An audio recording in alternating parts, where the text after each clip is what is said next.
Om Namo Bhagavate Vasudevaya.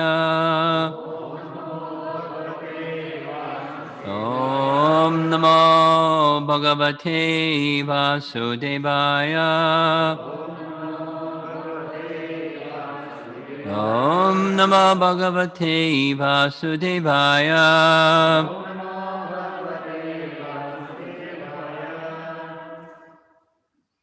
Continuing this morning with Uddhava Gita, Canto 11, Chapter 9, starting with text 14.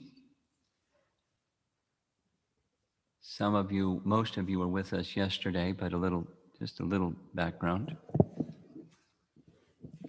This portion of Uddhava Gita is Krishna narrating to Uddhava a story. And the story is something that he heard. Of course, he's omniscient, but he heard that their forefather, King Yadu, a previous king in the celebrated line of disciplic succession of kings, had a discussion with a Avaduta Brahmin. Here's a detail. Our acharyas consistently indicate this Avaduta Brahmin is Dattatreya. Now, it doesn't say that in the text, but our acharyas have reached that conclusion consistently,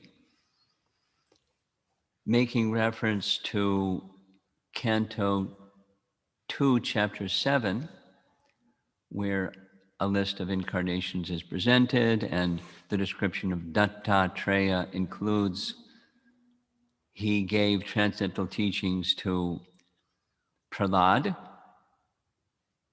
to Haihaya, and to King Yadu and others. So he's giving transcendental knowledge to King Yadu.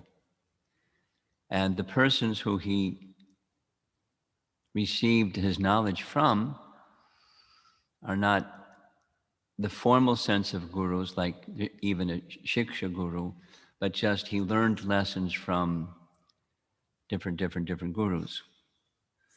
So yesterday we concluded the section where he learned from an arrow maker, and this morning we're going to hear how he learned from a serpent. And previously, in the previous chapter, was a prostitute. So those aren't the normal kinds of persons that you consider gurus, but he is Dattatreya. So he doesn't need to learn from anybody, but he's referring to characteristics about each of them that have taught him detachment and imparted knowledge by their example. So if you want to learn from a serpent, you can hear from Dattatreya or the Avaduta Brahmin speaking to King Yadu as narrated by Krishna himself. So we can take it as authoritative for sure. Text 14, translation.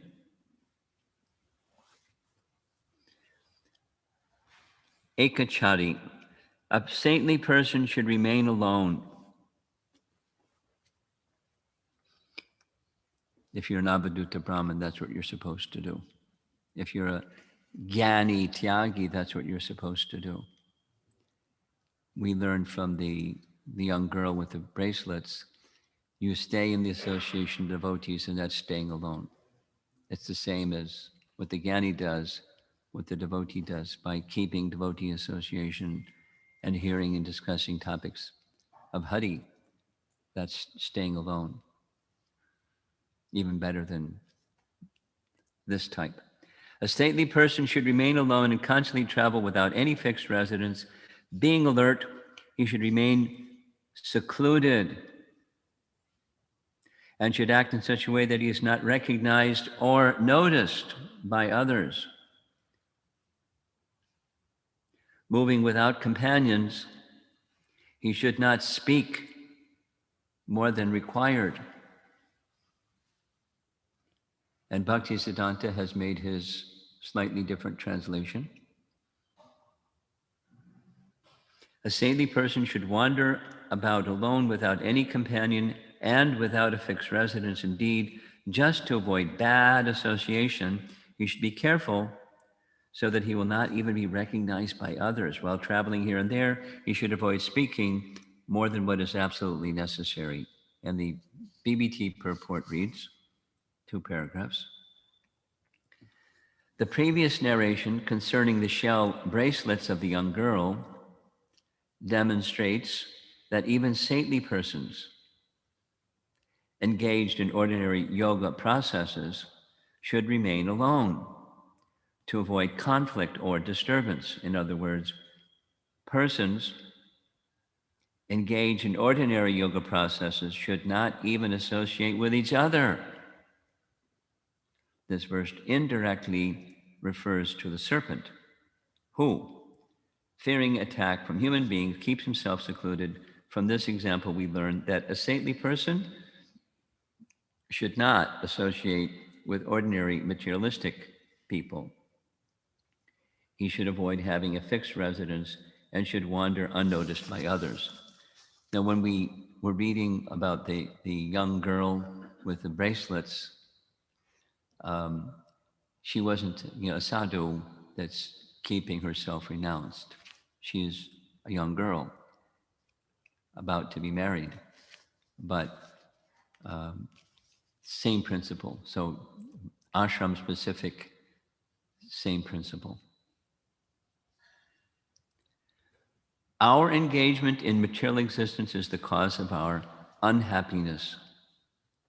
That's like the theme of these 3 chapters.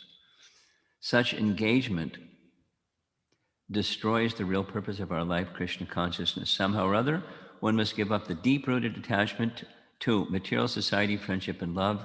One must practice detachment, and by surrender to the principle of Krishna consciousness, one's auspicious life will begin. By organizing one's life according to the varnashram system, one can take the first step in self-realization. In other words, one should accept an honest occupation and regulate his sex life either by giving it up entirely as a brahmachari or sannyasi, or by living as a married householder.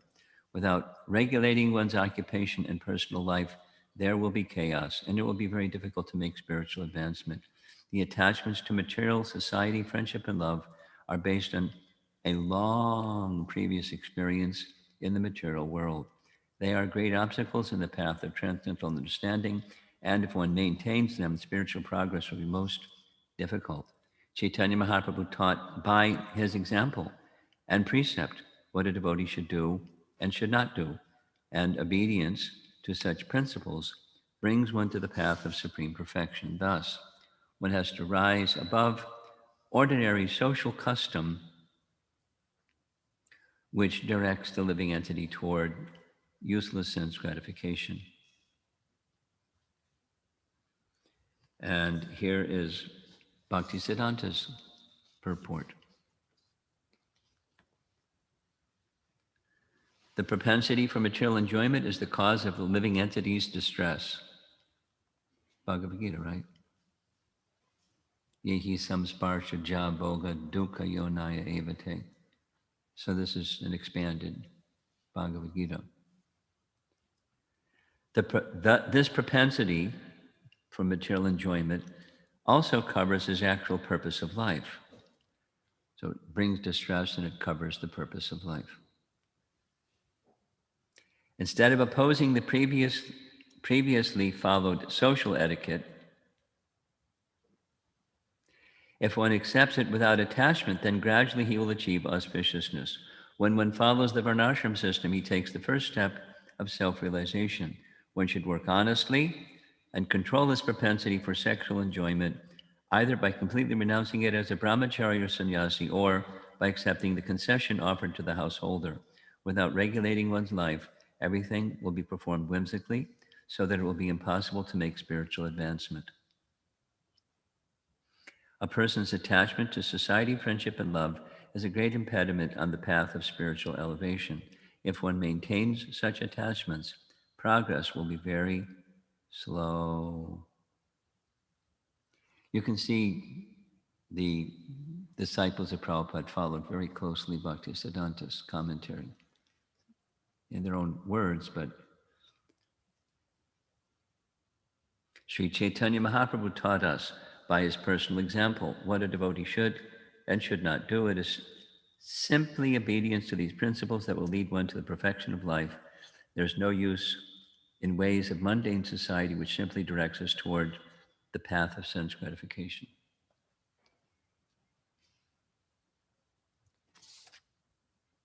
So then there's Vishwanath Chakravarti Thakur's commentary paraphrased by Bhaktisiddhanta, short. The lesson to be learned from the snake is herein described. The snake wanders about alone, out of fear of people, behaving in such a way that no one will notice it. An introspective sage should conduct his life in the same manner. And here's what Vishwanath Chakravarti actually writes. He, that's the Avadhuta Brahmin, explains what he learned from the snake. The young girl is a guru for giving up even the association of other yogis. The snake is the guru for giving up association of material people. The sage moves about alone, afraid of society, without a fixed residence, always alert. He lives alone. He is unnoticed by the public, by his gait and actions. He has no companion and speaks little.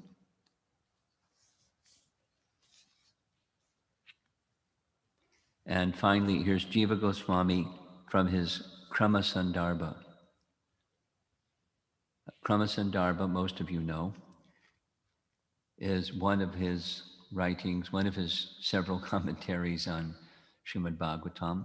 And Krama Sandarbha is the verse-by-verse type, like Prabhupada did, verse-by-verse type. So that's Krama Sandarbha. Still there's some form, because Sandarbha term means a certain form of composition, and it follows that form. So here's his commentary on this verse. A saintly person should remain alone and constantly travel without any fixed residence. Being attentive, he should remain secluded and should act in such a way that no one knows what he is doing. Moving without companions, he should not speak more than required. Paragraph. He should be attentive to his acts and conduct. Pramataha.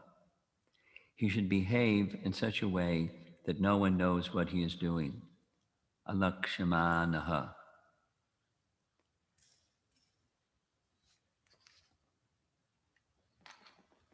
Now, I think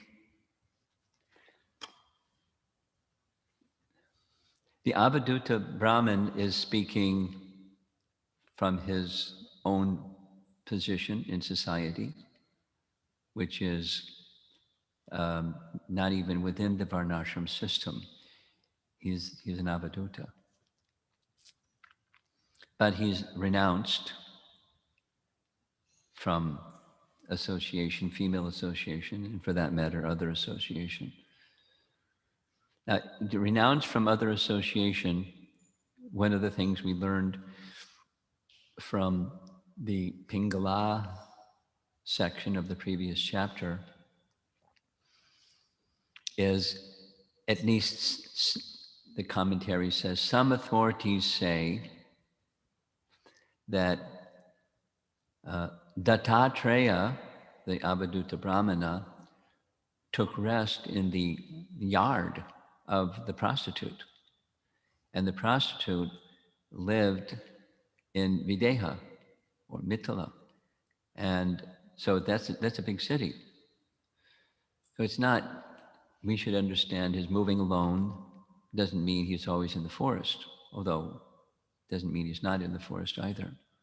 But he's not limited to forest life, nor is he limited to not sleeping in the yard of a prostitute, or um, something like we hear about Lord Nityananda. There's a passage, as you know, in Chaitanya Bhagavat, where Lord Nityananda, before, on the way before um, traveling with Chaitanya Mahaprabhu, there was a so-called, I forget the language that's used in the translation, but a so-called renunciate.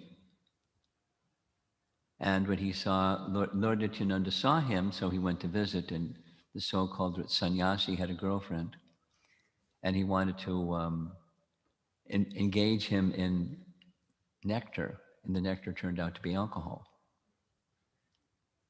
And Lord Nityananda didn't freak out and get up and say, yuck, you're a pretender.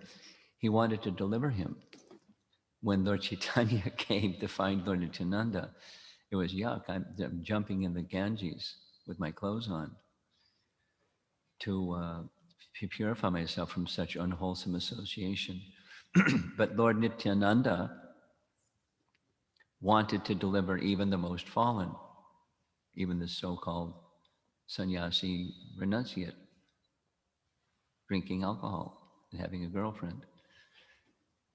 So it is said that Prabhupada, I was fond of remembering this. If you see Lord Nityananda coming out of a liquor shop, you should understand that he went there to deliver the people in the liquor shop. So devotees who are practicing Krishna consciousness may also, on behalf, not on otherwise, but on behalf of Lord Chaitanya, to deliver the good news of Shuddha Bhakti by one method or another, by Harinam or book distribution or somehow or another, going into such places where abominable people are doing abominable things, or at least the abominable things are being stuck in the lives of good souls that somehow by bad association are doing bad things. The protection is there, and the sanctity is there for the devotee. Even this being like this statement of the Avadhuta Brahman is being afraid of materialistic association, one keeps aloof. It's just making the point because it's in the verse. Our Sankirtan movement, the Chaitanya Mahaprabhu's Sankirtan movement, doesn't stay aloof for the purpose of preaching. For the purpose of preaching, one is staying aloof by being an emissary of Chaitanya Mahaprabhu's mission. It's not a small thing, it's an important thing.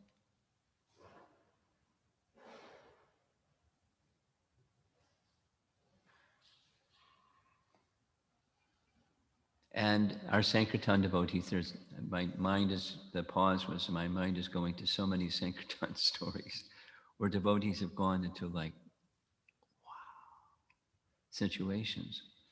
And feeling the presence of Chaitanya Mahaprabhu, wanting to distribute books, go into all kinds of places, go where there's police problem, go where there's meat, liquor, this and that, and somehow, the mercy of Lord Chaitanya descends. I mean, that all circumstances have that kind of happy ending.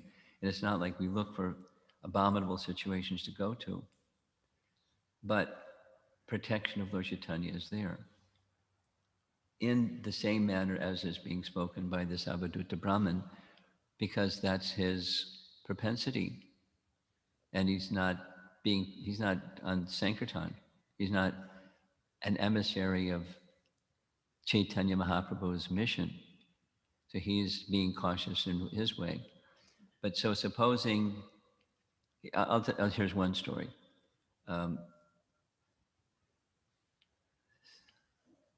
Anybody in the room here knows Radha Ballabha, Prabhupada disciple? Radha Ballabha, who was, maybe you heard in the course of the Chaitanya Charitamrita 2-month marathon, he was the production manager, Radha Ballabha. So before the BBT moved to LA, it wasn't BBT, it was ISKCON Press, and Radha Ballabha was in New York. And he was one of the party leaders that every Saturday everybody in the temple went out, and there was, with including the press, that was like 150 devotees. That was the Sankirtan leader, and 150 devotees, 148, because I stayed back to coordinate everybody's everything if they had a problem or something. And the pujari, and even the pujari and cook went after the Rajbhog offering, they went out. And the temple president went out. Everyone went out. The treasurer went out. Everyone. There was nobody. There was 2 devotees in the building. 148 went out. So Radha Ballabha was one of the party leaders. And one of the things that they were doing, the innovative, is because it was a Saturday event, they came up with this really creative idea. And that was, at night, when everything else was shut down, they went to drive-in movies. It knocked on the windows of people in drive-in movies. And people are doing bad stuff in drive-in movies. They, these days, if someone's going to pull a gun, they shoot you. But those days it was, and they distributed lots of books. And he came back one night really late and said, we're protected by Lord Chaitanya. We go to this place and it's bad stuff people are doing. And we're protected. But then, go to Mangal Arti and, on this side is the men, that side is the women, and one can easily be distracted by members of the opposite sex because we're not in Sankirtan. We're following the vidhis of our bhakti practice.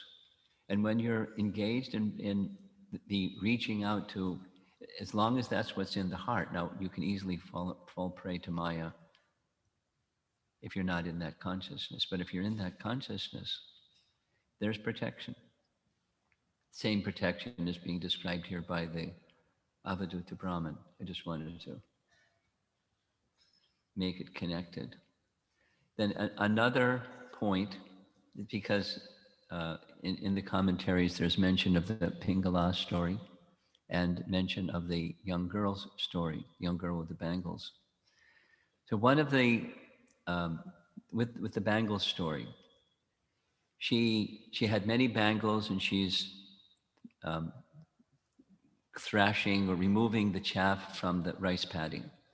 And to do it, there's a motion that was making a loud noise, so much so the possible potential men in the front who she was preparing a meal for were hearing this loud noise.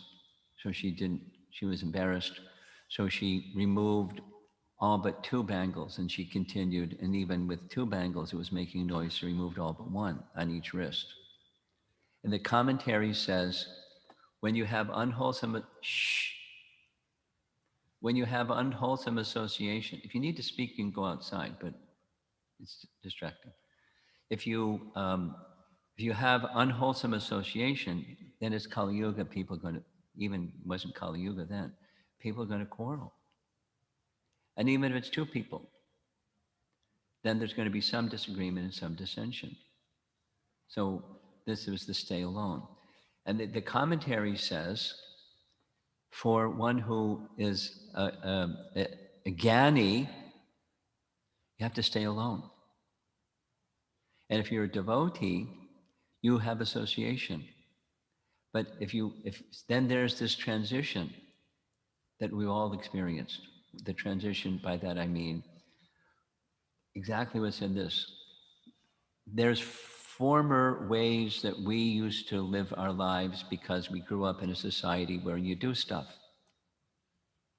And you make friends that do stuff together. And that's your friend, that's your circle of.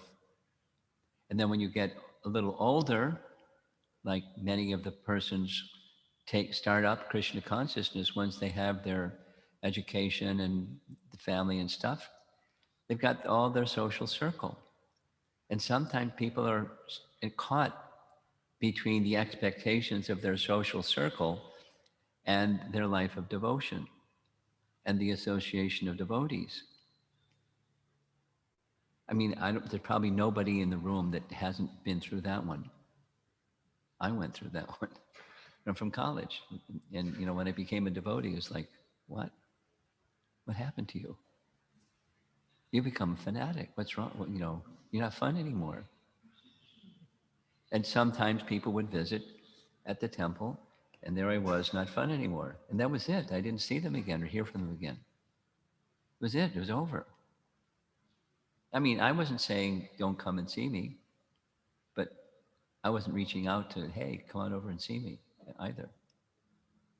Because I knew they were uncomfortable. Because I have different. So this teaching in this section is really practical stuff for people who take up the bhakti process. Now, the person who's being spoken to is Uddhava. And Uddhava is not, Bhakta Uddhava. But there are persons who take up the life of devotion, and it's very relevant how to navigate your way through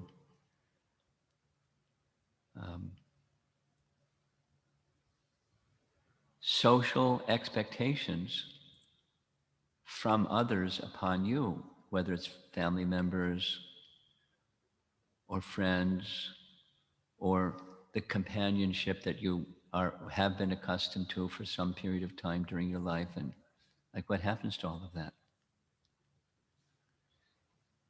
There are different persons have different personalities and have different ways of navigating, but the principles are important to understand, and according to your nature and your circumstance, etc., navigate your way.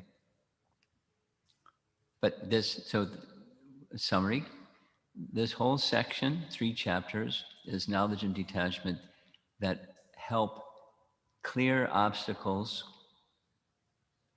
on the path of bhakti. Because that's the nature of the question that Uddhava asked, and Krishna is doing a really good job of answering his question.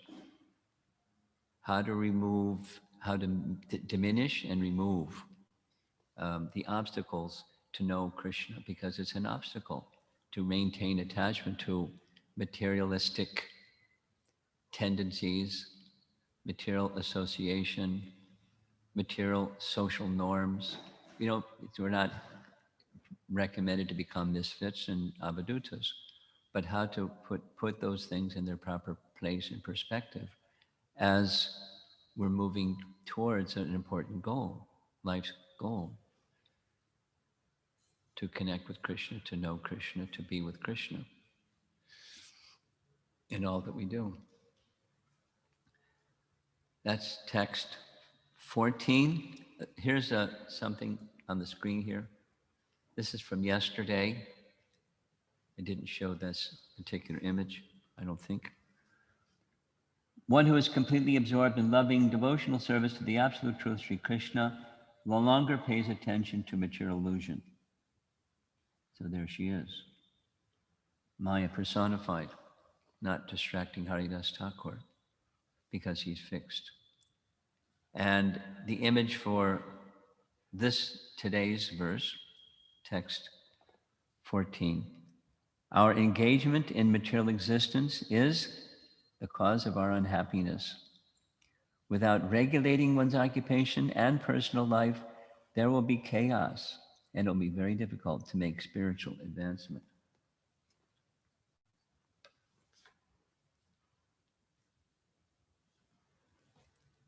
These teachings aren't unique to Vaishnava life or Bhagavatam's teachings. Their expression of them is common in different teachings, even in atheistic teachings. I say that specifically with the thought in mind that in China, they have all kinds of, wisdom personalities, and they teach these things, but there's no theism involved. There's no goal of connecting with God. It's like, you don't talk about God. These people don't talk about God. They're celebrated, they're promoted by the government. They want people to connect with, virtuous life that's atheistic. It fits with communism. So they promote it. It's partly like, an antidote for theism.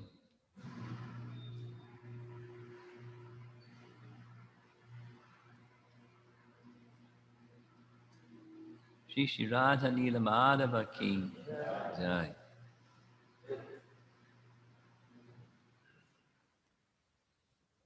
So when we're hearing these, it's just we should not stop at the knowledge and detachment level, but the knowledge and detachment does have its place in a life of bhakti. Obviously, otherwise Krishna is not going to be teaching it.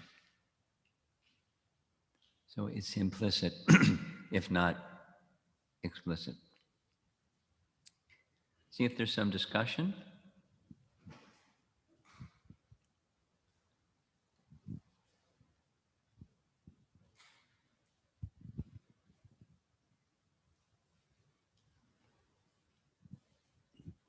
Hare Krishna. Hare Krishna Maharaj. Nice to get your association. I was listening to the lecture and you mentioned about being solitary or keeping with your own self and your own company. And basically it's a lot of it seems there's a lot of external disturbances all the time. There's a lot of what? Maybe take the mask down while you speak. Then thank you. I can breathe now. Thank you. Yeah, there's a lot of external disturbances that occur that we're trying to defend against, but then also the anartha is something that's internal with ourselves. Yes. How do we handle that? What was the punchline? How to deal with that? Yeah, the anartha is within us. Yes, I know. I'm very familiar. So now the question is how to deal with it? Yeah, because you're defending the external. Well, one affects the other. And you help something out here, and it helps something in here. You help something in here, it helps something out there. If you don't attend to that out there, it's going to negatively impact, it's going to inflame the anarthas within. So both are required. And the anartha and vritti process, you know what that one is. Chaita Dharpana Marjanam. That's the anartha and vritti process. Now, doesn't mean just chant and you don't have to pay attention to the anarthas within. It's just like they're just going to vanish.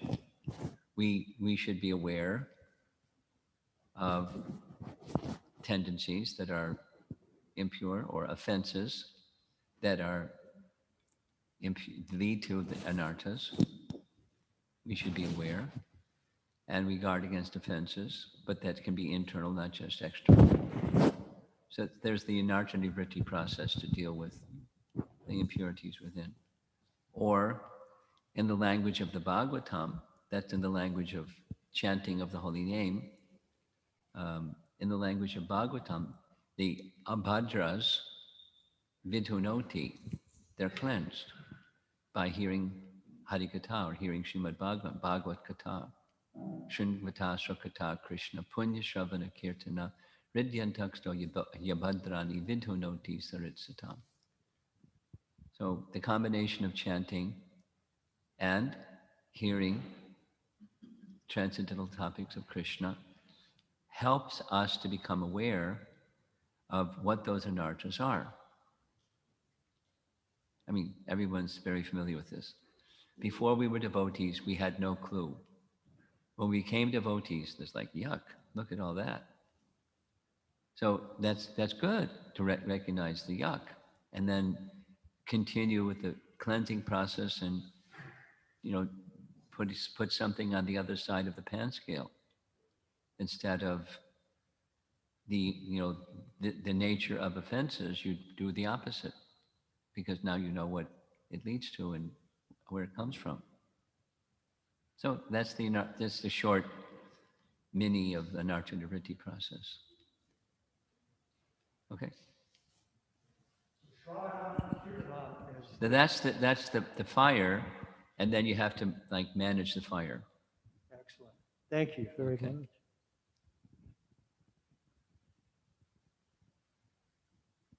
Sarva.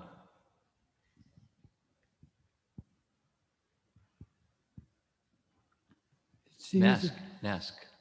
Just while you speak, if that's okay. it seems the Leela of Lord Ram, which stresses ideal Vedic behavior and Dharma, it seemed like it would have a better effect in people's adherence to Dharma than... Speak into the microphone because I'm having a hard time It hearing. seems like Lord Ram's... Lord Brahma? His example of ideal behavior in the Ramayana and so forth is... Lord Rama. Yeah, Ram. Oh, I thought you said Brahma. Lord Rama Yeah, is an example of ideal behavior, for sure. yeah. And the Mahabharata, it seems easier to misinterpret or to... for a person in Kali Yuga to act against Dharma because there seems to be not as much ideal Dharma. So Microphone is drifting again. Let him hold it. Your gesturing hand is distracting you from speaking into the microphone. okay. So maybe you could just comment on, it seems like that the example of the Ramayana of ideal behavior would be good for Kali Yuga, Oh, yeah. whereas in Kali Yuga, people could more easily deviate if they use the Mahabharata or Krishna's activities as an example. Could you comment on that? Well, I'll comment in a couple of ways. One might interpret what you're saying is, Krishna made a boo-boo. I'm not saying that you're saying that. I'm not saying, so it can be misinterpreted to conclude that you're saying Krishna made a boo-boo. He should have done his Leela of appearing as Lord Ram in Kali Yuga but he made his appearance in Dwapara Yuga, and now what follows Dwapara Yuga is people have a tendency to become corrupted and deviated and et cetera, et cetera. The message of Ramayana is for all time. Ram says to Hanuman, and Brahma says to Valmiki, that this will last as long as the oceans are there, and as long as there's a creation, Ramayana will last. So it has its force throughout all the ages, throughout all of time, the emblem of virtue. And, outside of the Hare Krishna movement, I don't know which is more popular. I wouldn't, is Mahabharata more popular or Ramayana more popular? I don't know. I don't know how to survey something like that. But certainly there are persons who have great appreciation for Ramayana amongst theists and just religious people in general. Just from traveling, children know Ramayana better than they know Mahabharata. Hare Krishna children. They know Ramayana better than they know Mahabharata. And they can tell the stories. They know Krishna book stories too, but they know Ramayana like really well. In general, some more so than Mahabharata. And that's in ISKCON. What to speak of outside of ISKCON? So it has its place, but why is it that there's emphasis, not so within ISKCON at least, not so much on Mahabharata, but in Bhagavad Gita and Srimad Bhagavatam, because Krishna is revealing everything. And what to speak of revealing everything? Chaitanya Mahaprabhu reveals the essence of what's in Srimad Bhagavatam, because that can be misunderstood. Krishna is this and that. But he reveals. He reveals even what Shukadeva Goswami doesn't reveal. So we want to encourage people to understand Chaitanya Mahaprabhu and his teachings, his life and teachings. And that takes care of everything.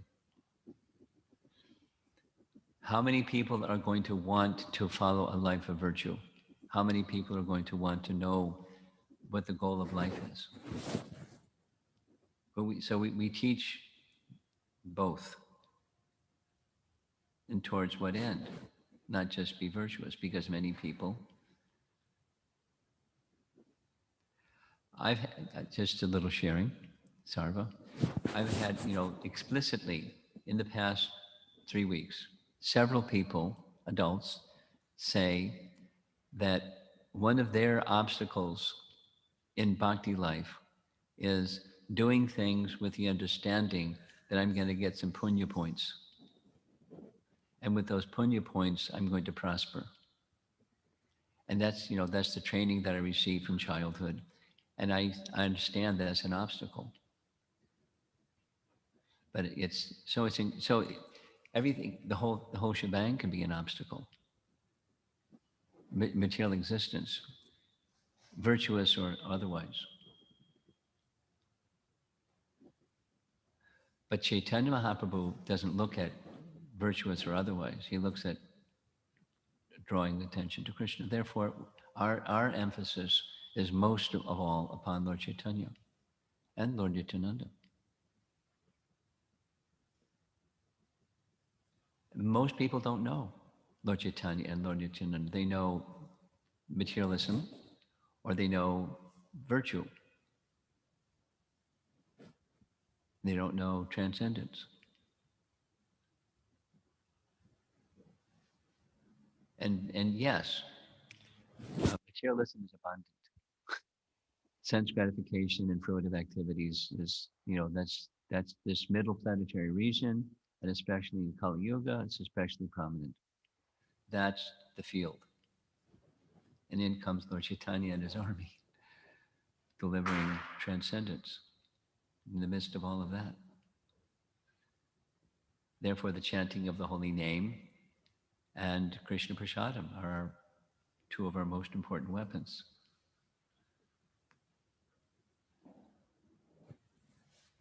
Anything else?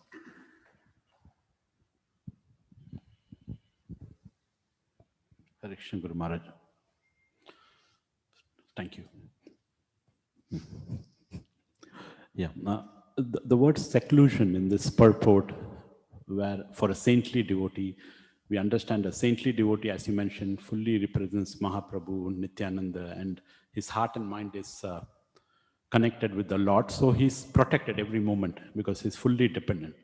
Now we have the other side of the pyramid, which is practicing sadhakas, where we're striving, the modes are still there, the modes keep switching. So for us, the word seclusion means kind of, I'm trying to understand, is like drawing some boundaries when we interact. Yes. Yeah, okay, thank you. Yes. A very helpful resource for householders to understand how to navigate the obligations of household life and worldly association, like in the workplace, marketplace, etc., is in Bhaktivinoda Thakur's writing, because he was a householder and he understood it. And two places that are particularly helpful, very, very specific, there's many, but two places that are really easily accessible are in Bhakti Loka, which is Bhaktivinoda Thakur's writing of the Six and the Six from Isho, from Nectar of Instruction. And in both of the six, there's some association of worldly people. And he gives very practical instructions for householders. Sannyasis or renunciates this, householders that. Very practical. It's a thumbnail, but there's principles. And then one can apply principles in one's life.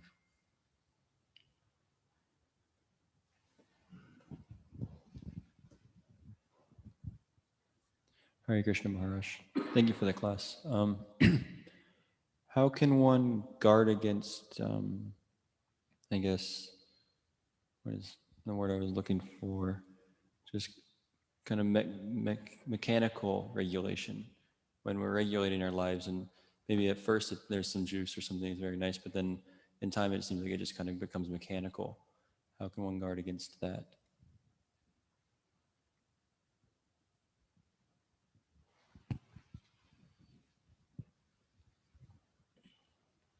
Well, there's the plus and the minus, or the do and the do not. The do is the most powerful. The most powerful do is same as the discussion yesterday, but sankalpa. Like, what's your intention? And if you're distracted from intention, what's that space? It's the mechanical space, or using another word, it's the space of indifference. And from the space of indifference, the next step, like boom, boom, domino, it becomes attraction to the temporary. In that mechanical or indifferent space, the doors open and in comes Maya. And then then it's a struggle. And then oh, here I am in Maya again. So then you go back. But to stay not in the indifferent zone or the mechanical zone, or another word is complacency. There must be the positive. So beware of the negative and stay with the positive. And the positive is your purpose. If you're not clear what the purpose is, you're prone to be in this complacent zone,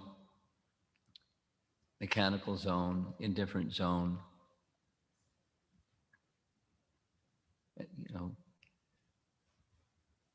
We're lazy. We like to be comfortable, and that once we're comfortable, we're complacent. And that is mechanical. So you have to go beyond. There must. And then even going beyond, we can, using Bhaktisiddhanta's language, one can then slacken.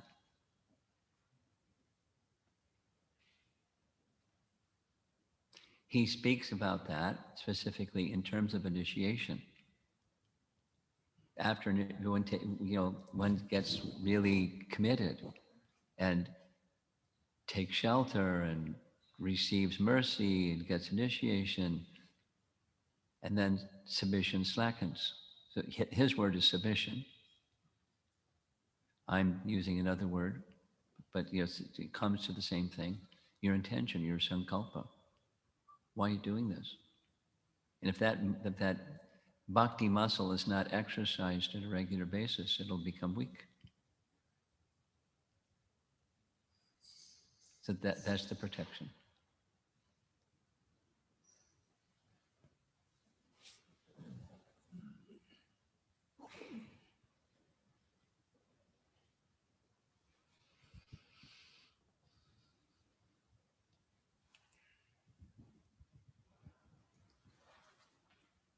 I heard, Maharaj, also that on earlier time when we joined ISKCON movement, I heard from my Guru Maharaj that following the pious activities and the virtues is actually very detrimental to make the advancement in spiritual life, because you feel that you are acting according to Manu Samhita or whatever the regulatory process, but you will miss the goal. So it's really a curse to live just a pious life.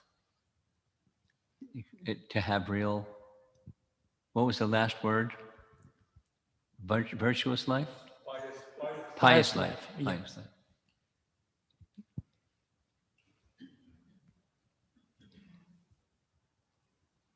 A comment, Prabhupada speaks on this point commonly. It's-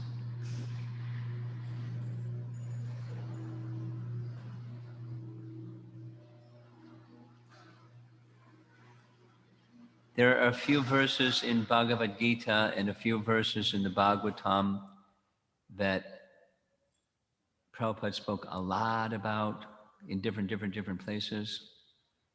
One of those is this one, Dharmasya hi apavargasya nartotayopakalpate. Dharma should never be performed for, aggrandizement of the benefits that come from Dharma.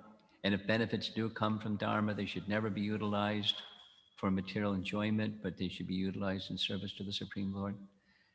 Like, he spoke about that a lot, like maybe 10 times in different cities around the world. And it was very consistent, what you're saying.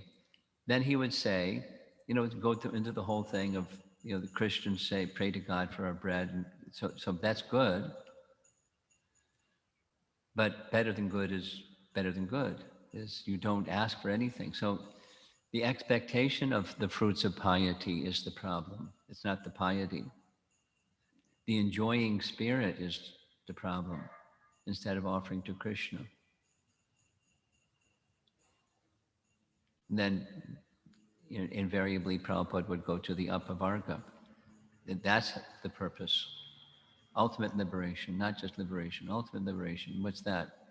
It's service to the Supreme Lord. Ultimate liberation, service to the Supreme Lord, eternal, without expectation.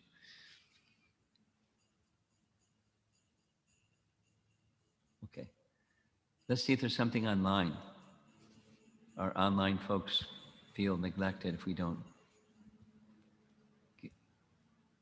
pay attention to them. We have two questions from Uttama Bhakta Prabhu. Okay. First one is, knowledge that arises from bhakti is being understood by me as Being what? being understood by me as realized knowledge. Is that correct? Depends. Not necessarily. Let's just say we all would agree we're spirit, soul, not this body. Is that knowledge or not? It's knowledge. How much realization do we have on that one? And how much do we live our lives consistently on that one? Not so much. So they're both knowledge, and one is knowledge, one is theoretical, and the other is realized, or principle and realized.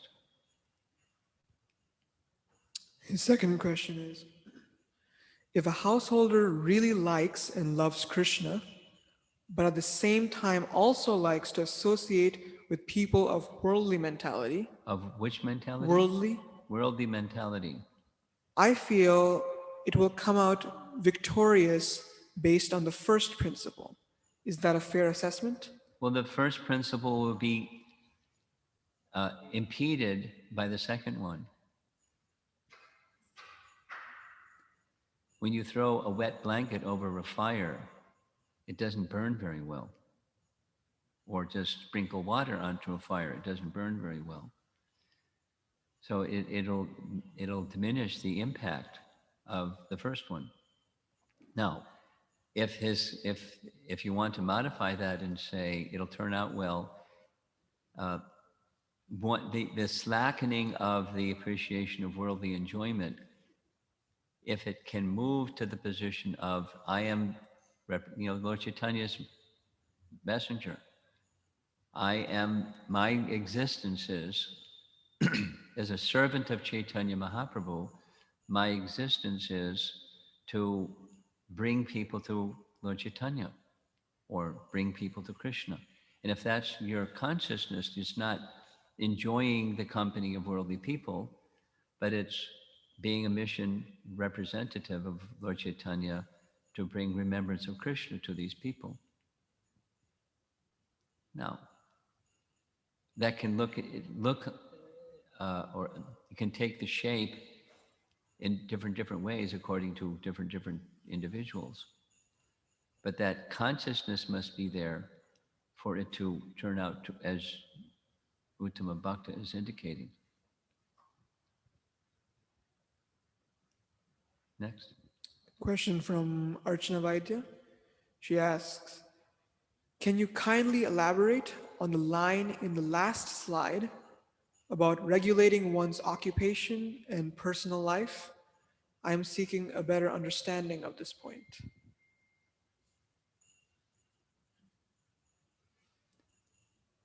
Well, keeping it simple because of the time it is this morning. As a householder, you have duties, and you perform your duties according to the vidhis, or the regulations of Sadhana Bhakti. And you know what those vidhis are for you as a householder, and you follow them. And you minimize disturbances in those regulations. There's certain ones you just don't cross the line, and some that say, what you will eat and so forth and so on. And then there's other things that regulation, depending upon what's going on in your family or in the community, you may have to be flexible with your regulated schedule and so forth. But you have the bedrock of your regulation of the do's and do nots. That's the indication of regulation. One is time, and the vidhis initiate us, the do's and the do nots. That's it. Srila Prabhupada ki jai.